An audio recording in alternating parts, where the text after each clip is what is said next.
Ayan guys, good morning. Nandito ulit tayo sa bukid. At kakatapos nga lang nating mag ulan ng mga alaga nating hayop. Ayan, kagaya ng baka, kabayo, saka kambing. Ngayon guys ay may kukunin tayong isang uri ng gulay dito sa aming bukid. So napakadami nito dito sa amin guys. Tumutubo lang siya. Ito nga yung wild banana. O yung kung tawagin dito sa amin ay pick-ew. Ayan guys, papakita ko sa inyo. Ayan guys, ang ganda na uli nung sapa dito sa amin. Kasi tag-ulan na ulit. Ayan, nakabaha na. Ayan, napakalino ng tubig guys. So ito yung tinatawag namin pick-ew dito sa amin, yung wild banana. Ayan guys, kukuha tayo ng puso ng saging. So ito guys, yung bunga nito hindi nakakain. Kasi napakadami niyang buto. So ang kinukuha lang namin dito ay yung pinakang puso niya. Ginugulay namin. Ayan guys, akit tayo dyan sa taas.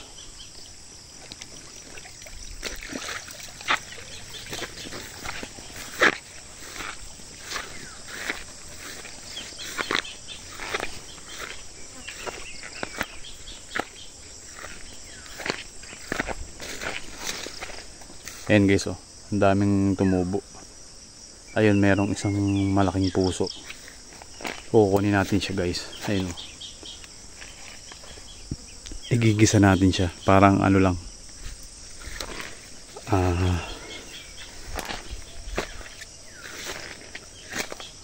ayun guys, kukunin natin yung puso.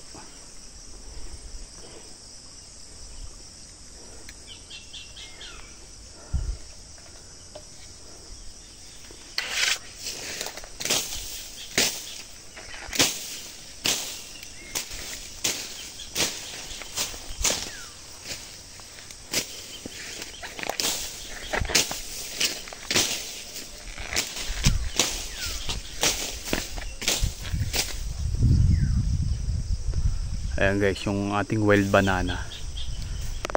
Ayan, napakasarap ng gulay niyan guys, yung puso niya. So ginigisa ko lang siya, parang kinilaw lang. Ayan, laki na ng talim nating nyug. So tinatanggal ko tong mga sumibol dito sa malapit sa nyug, kasi nadadaig niya.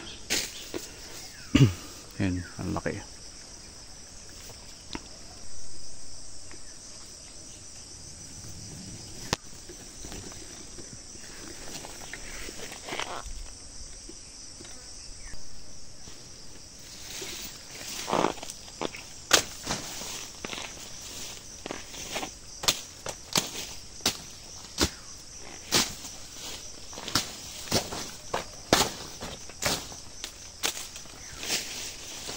Ayan guys, kukunin na natin yung puso ng pick-ew.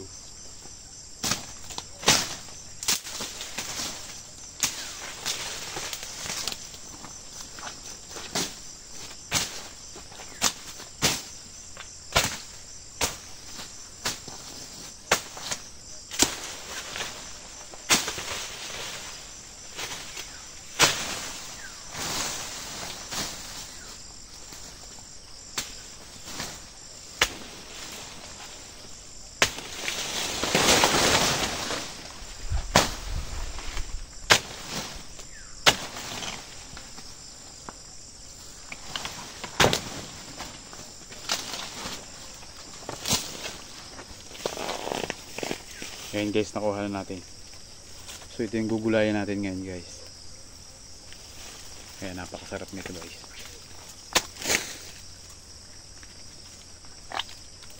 Laki.